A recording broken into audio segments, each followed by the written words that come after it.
Aidi khungangda mau mayam lai su haijadaba mayam duda macha masu mayam da gyan tanaba kan sumwa ngangjebani nugi de berani ado isai am laidane kari isai sa uge mangda tholi bido kai noi ngang do se se masi da madi puthoge mayam enak khundrise enak khuningdabagi ni aigi punsida aina tauge khalakpa tawdom de yawri ai larik yam haige hai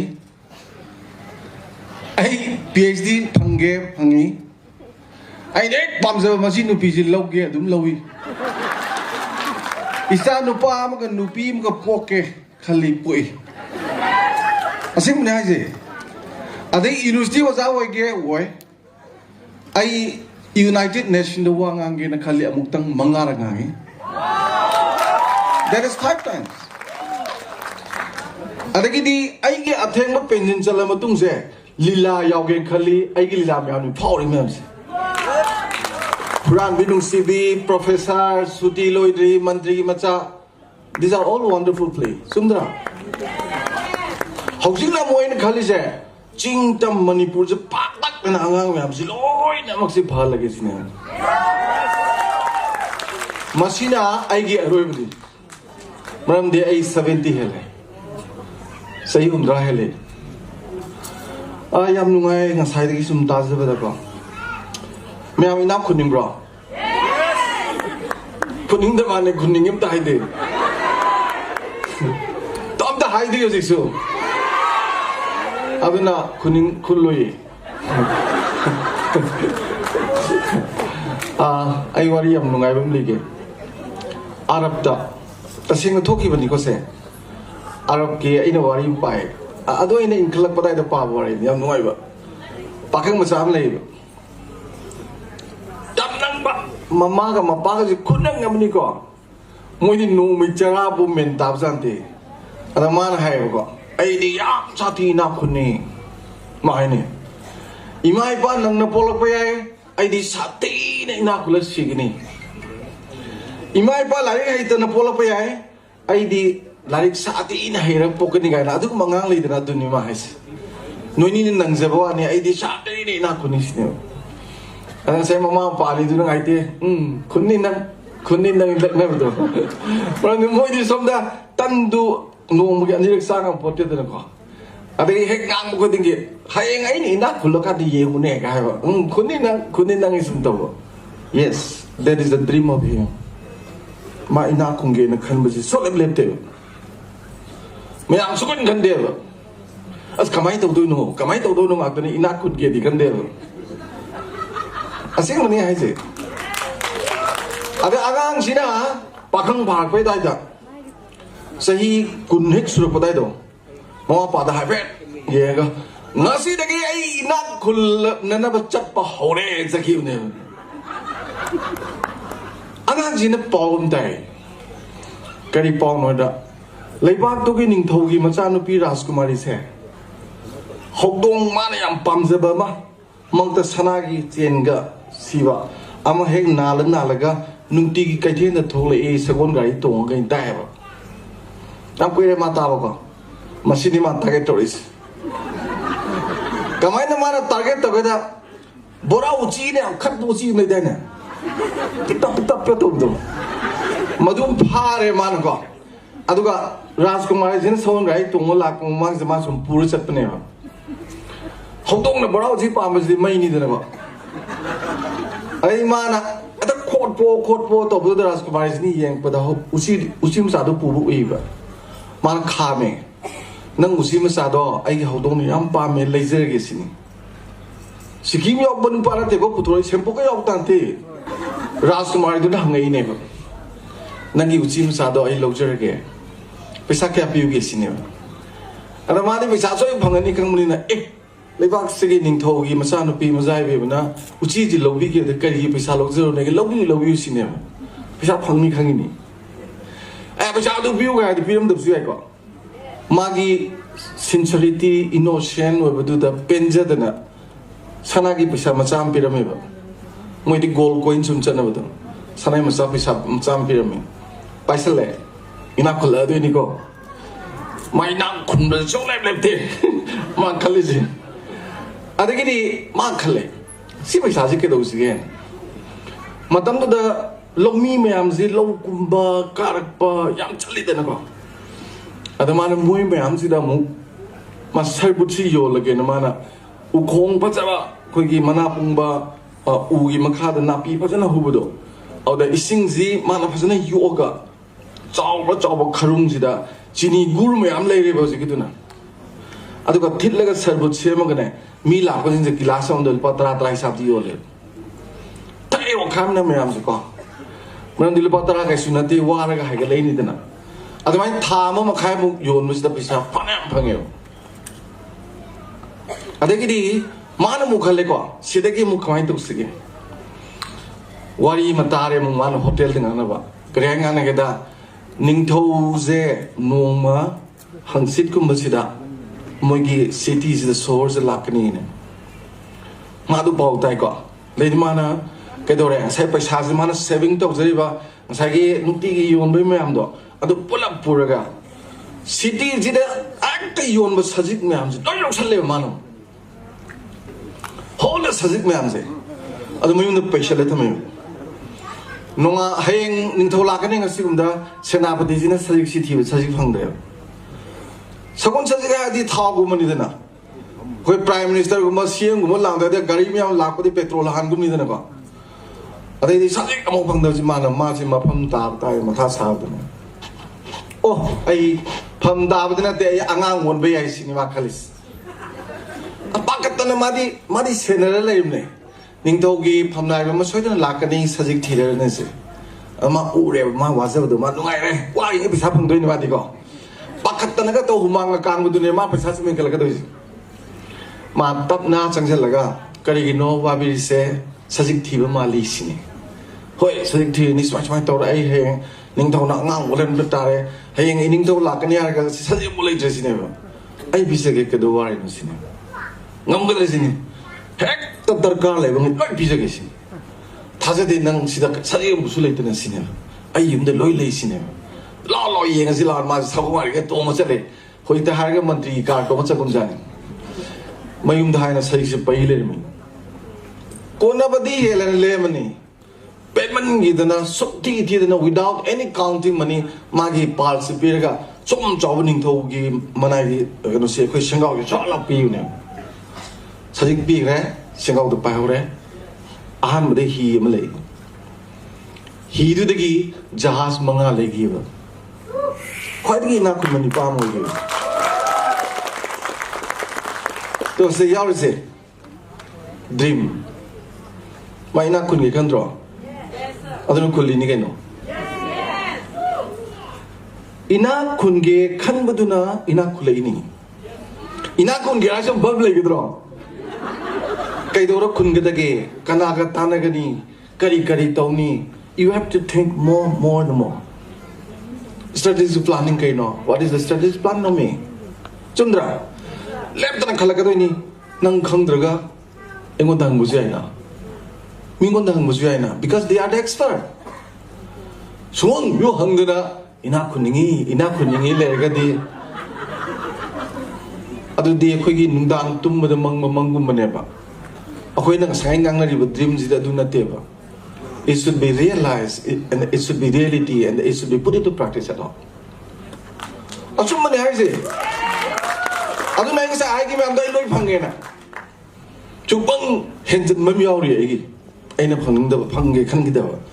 aigi imungda laiba aigi khada laiba angang loinamaki karamum tonge khande ba loi tonge ji ada mingon da haijel leba ina se aigi angang loinamak karamum tonge khangi gaina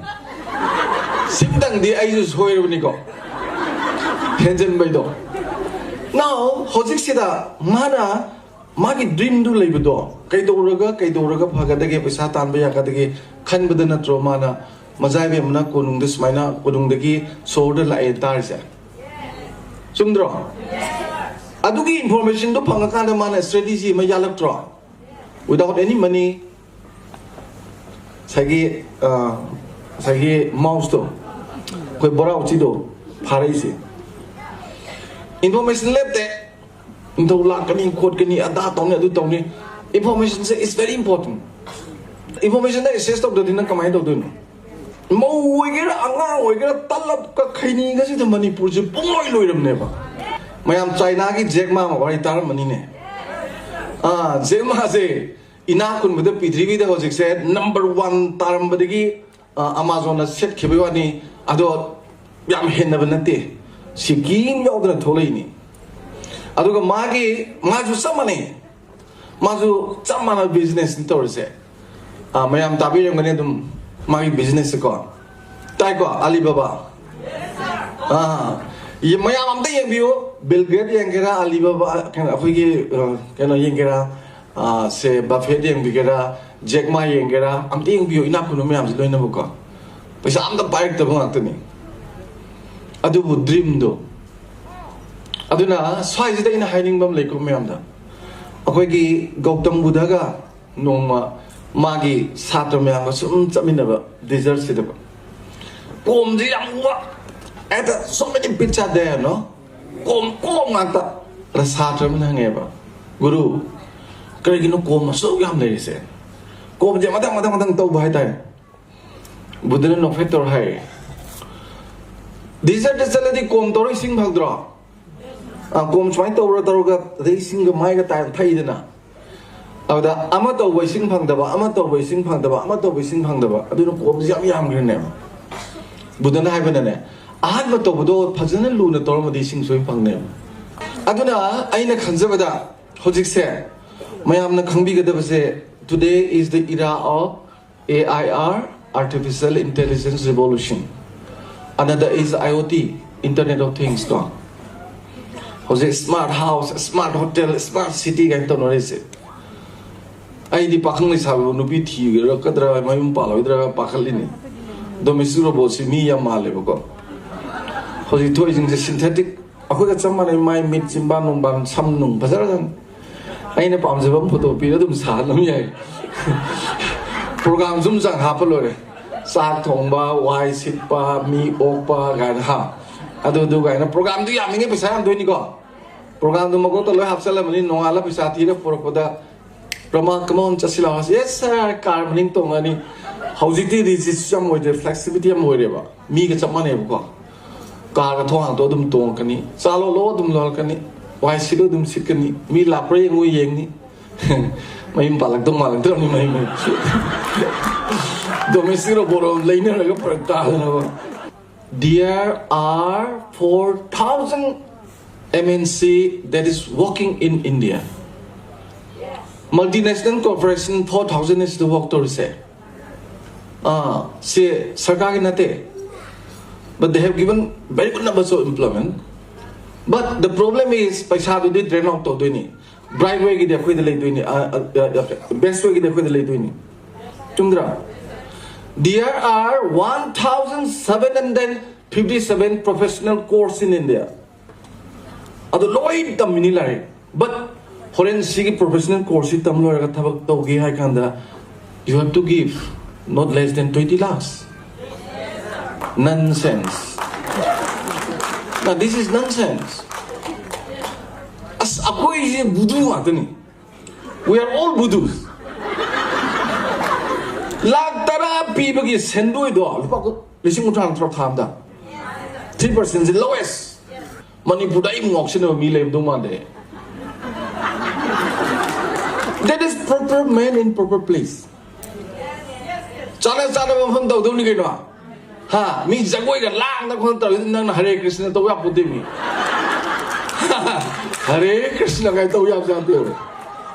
achum bani hai se adu matam gi mi hai ba se adu ne ba manam di nang na nang gi profession du yengaga atopa du uba ya de darkar laite because you have to realize your dream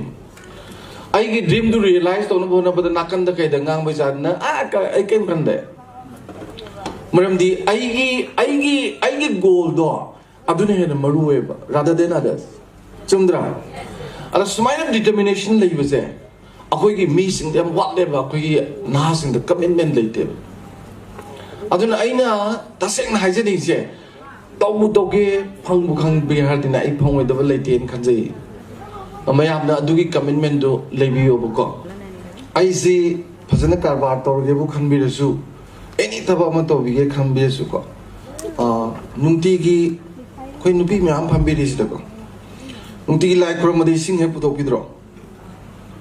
putok tra ne pudi puthoi kem khang da bi ne ba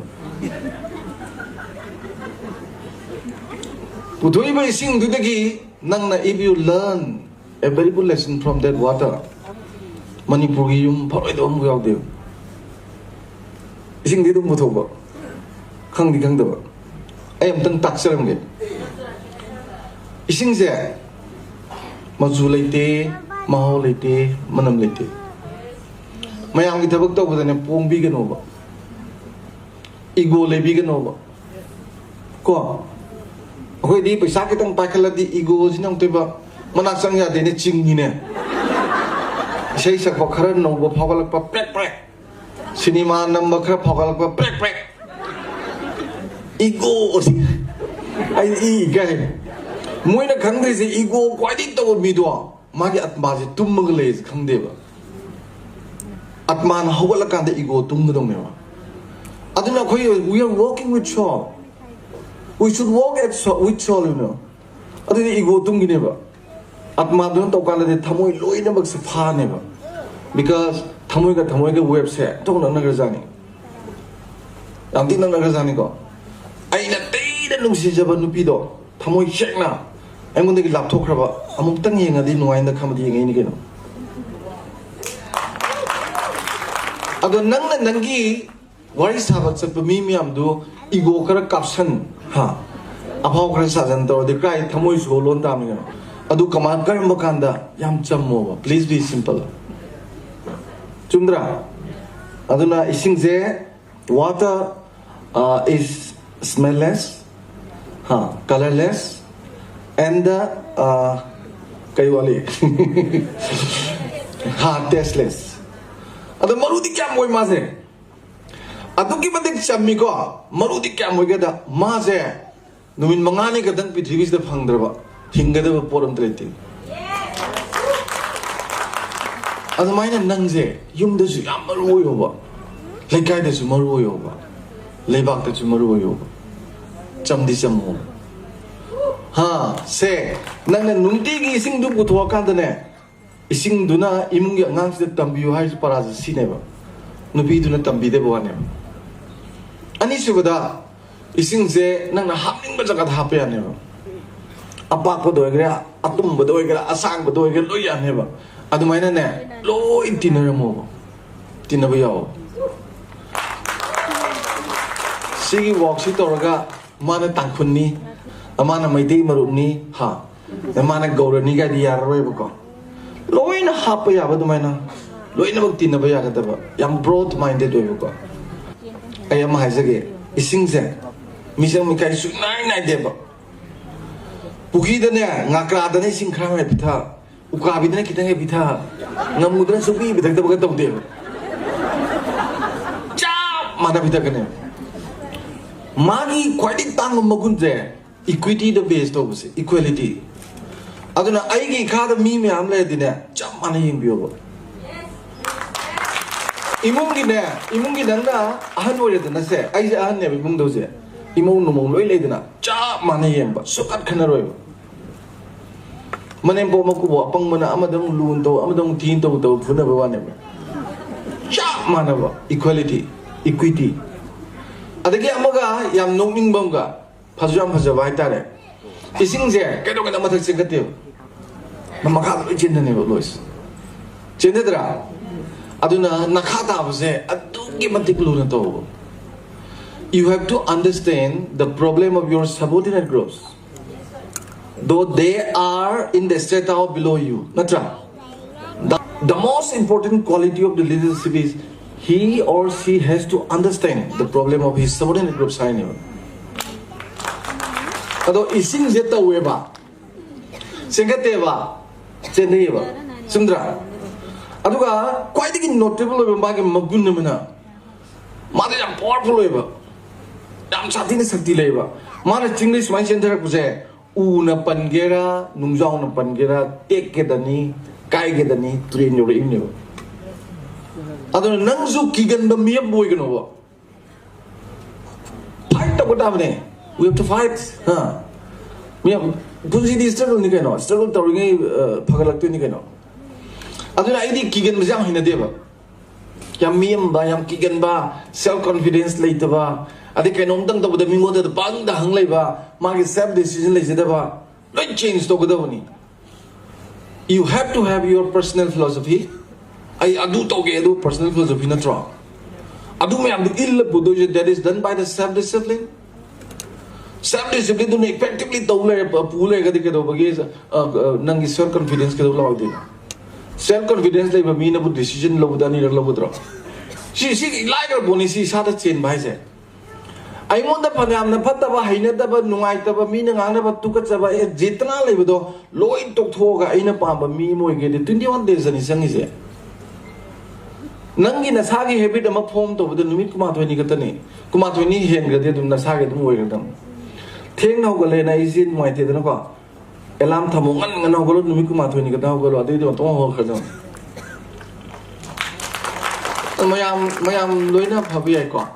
Aloshalapada, I the worry lead again, Loshal Gali Hogalevco.